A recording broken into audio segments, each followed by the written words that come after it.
Welcome back to the Ancient Cosmic Clock. I'm Taylor Child. I'm Brian Lang.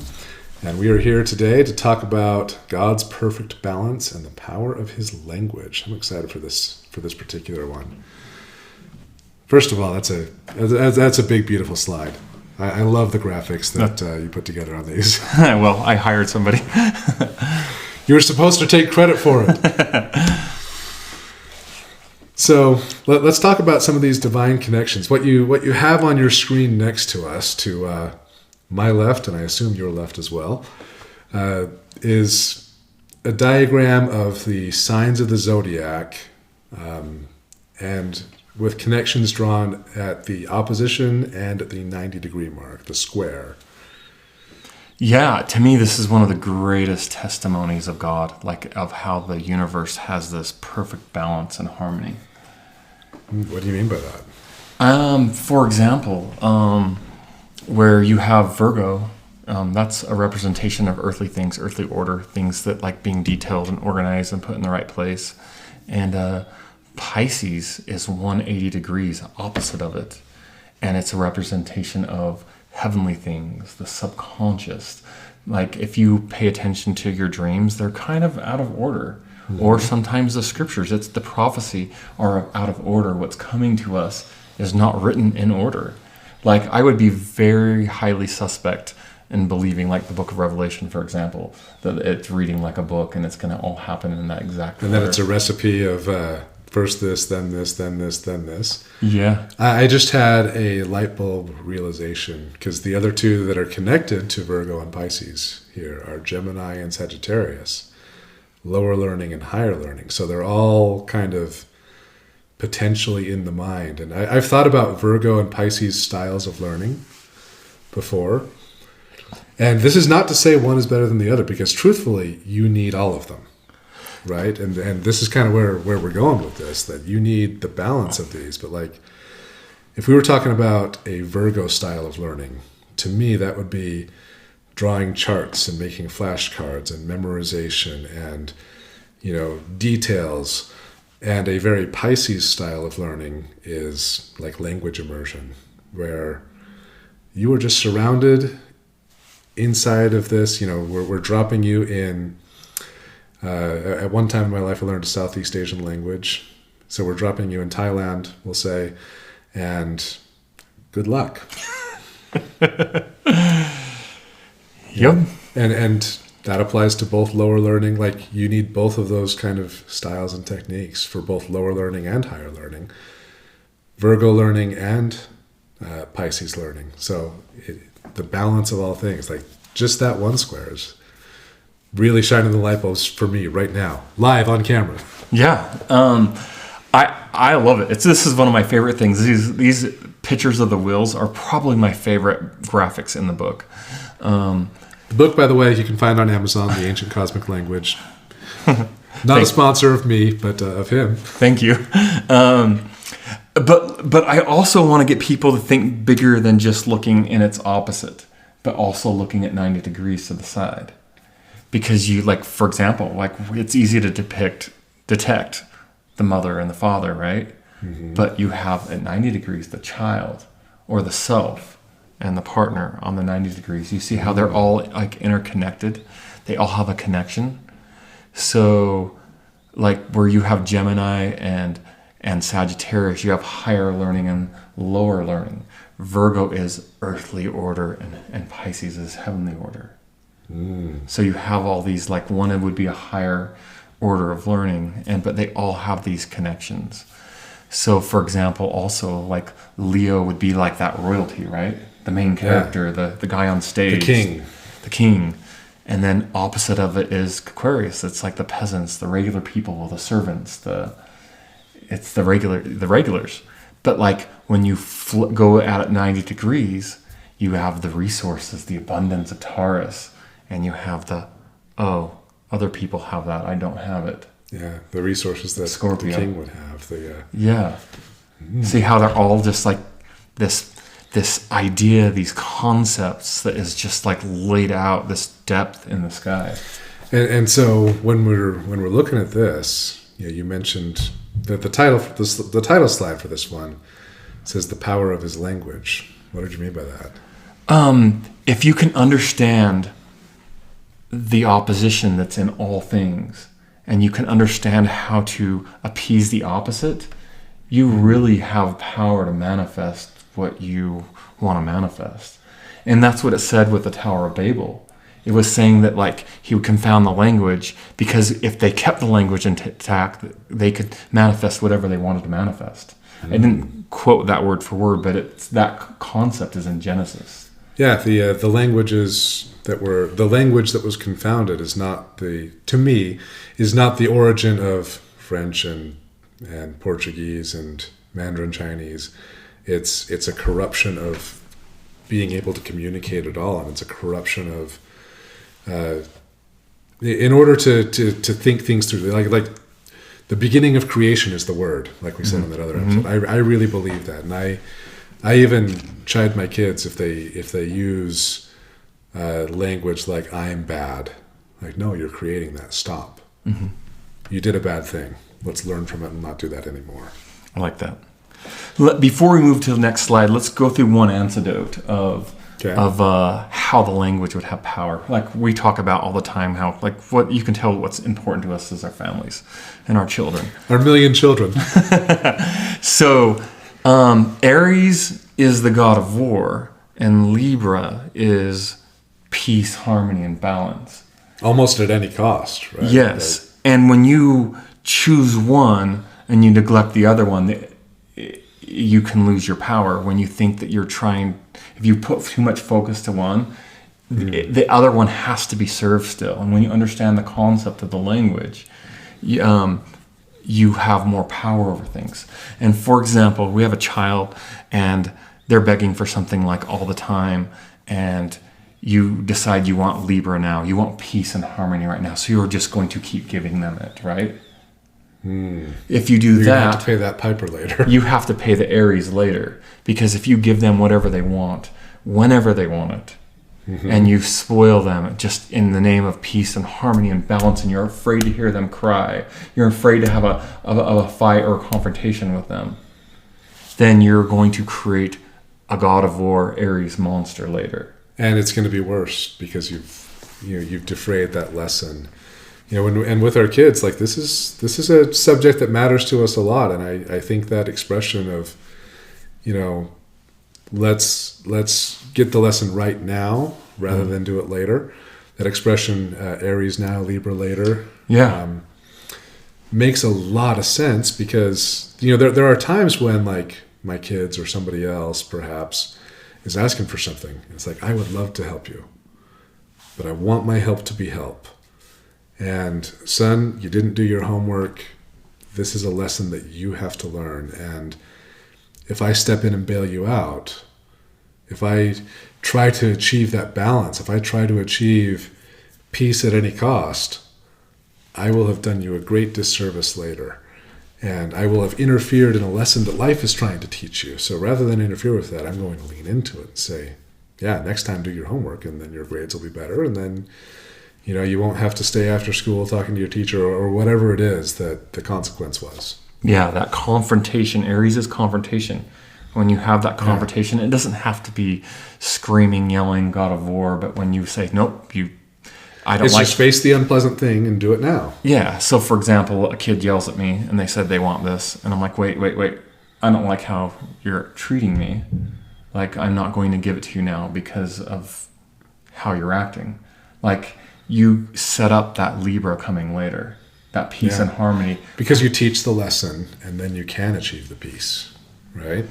And ironically, that's also a very motherly and fatherly, paternal thing to do. So that fits very much within this framework we're talking about. And since we're Christian, I want to point out one other thing.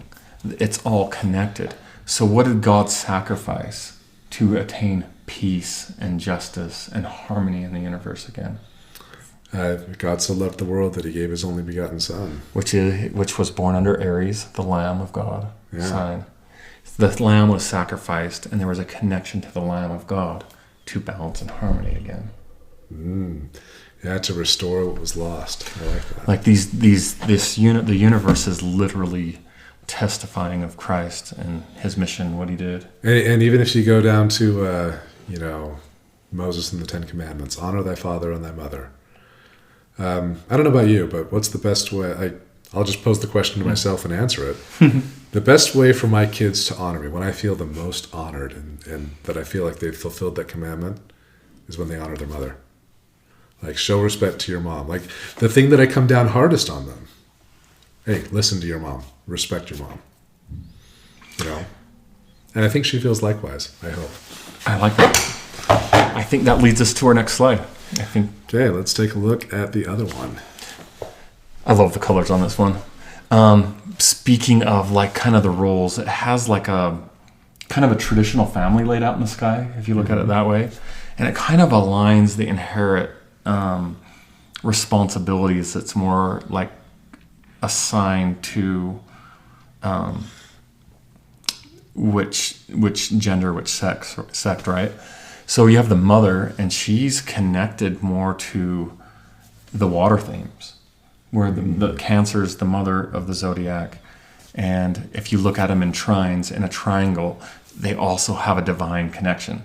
So if you notice, like when there's a good mother, you'll find that her children are more interested in heavenly things because she's connected to the other water sign, Pisces.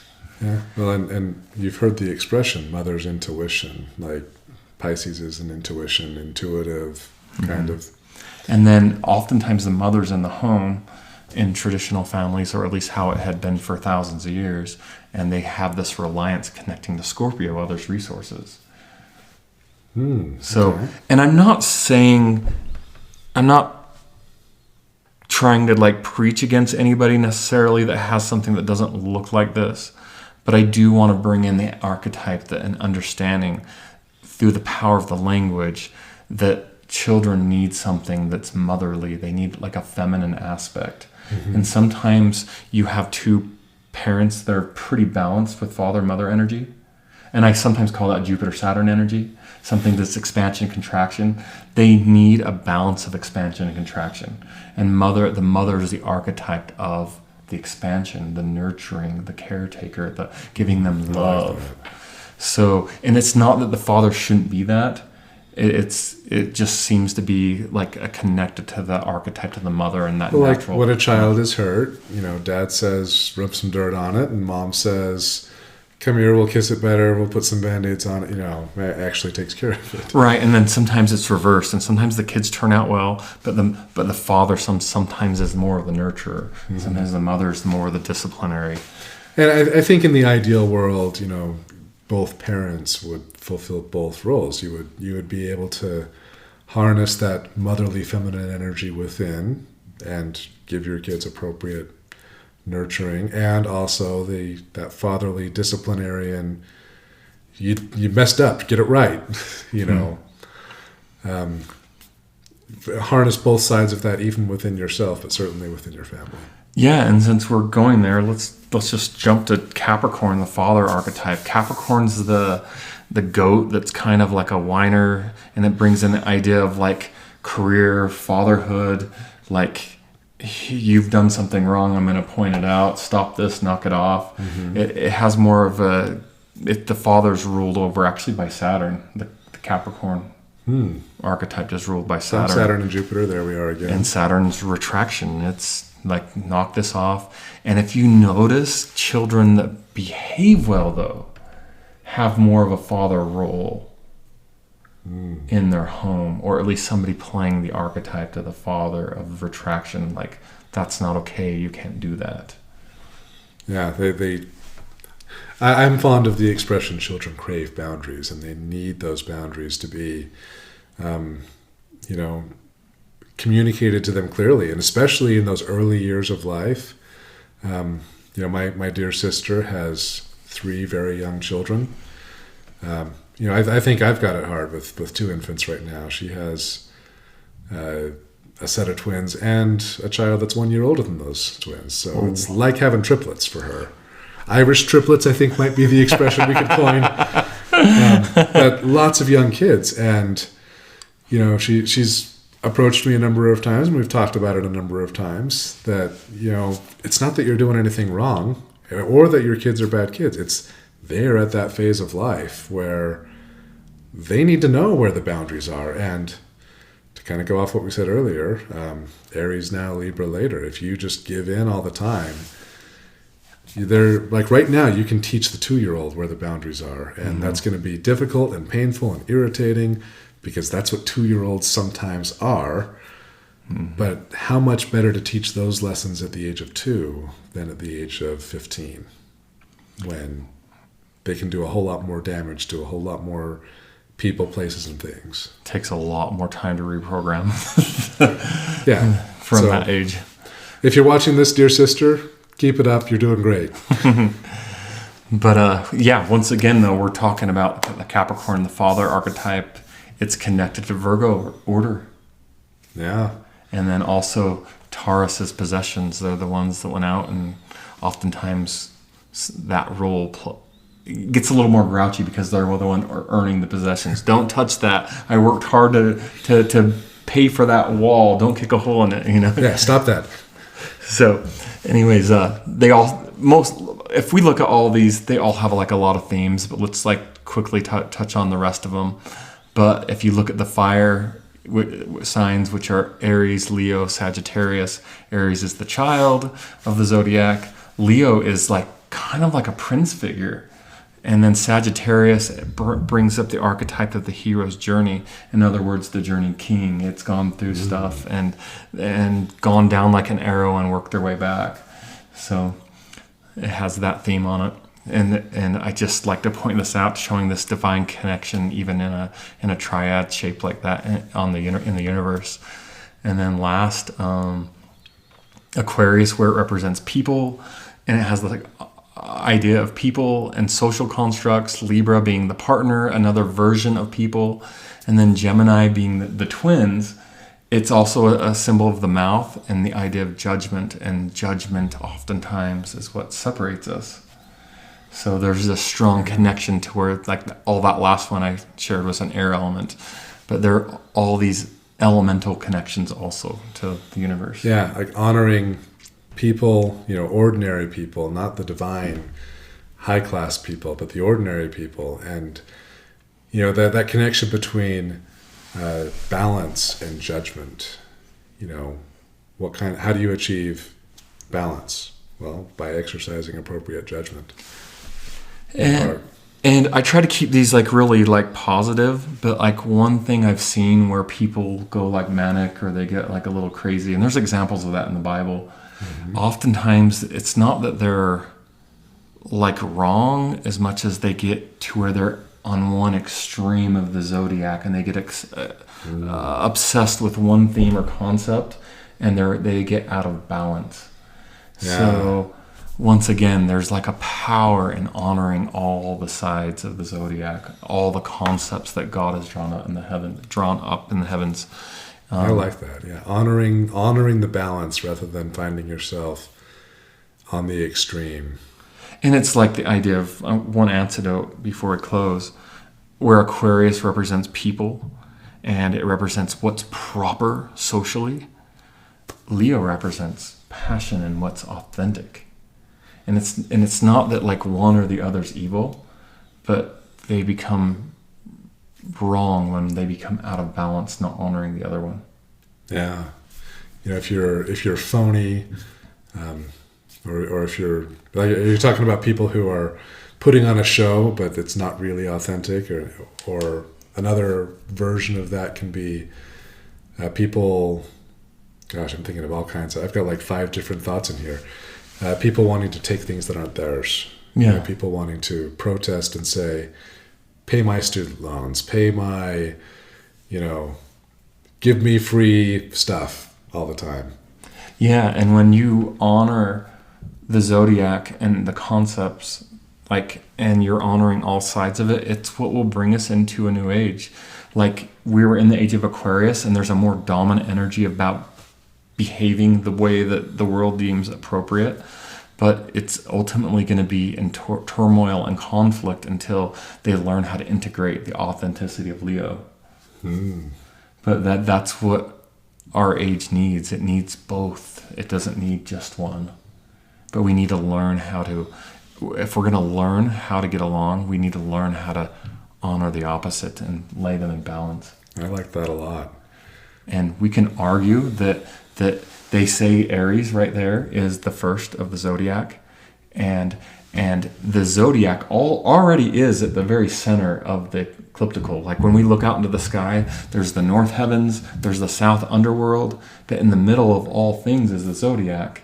Mm-hmm. And then in the middle of the zodiac, Aries being the start, Pisces being the end, Libra is in the middle. So what we can argue is what God has drawn in the sky is the scales of balance where two things are being weighed. And that's how God has drawn and signified his creation, is by putting the pair of balances right at the center of everything.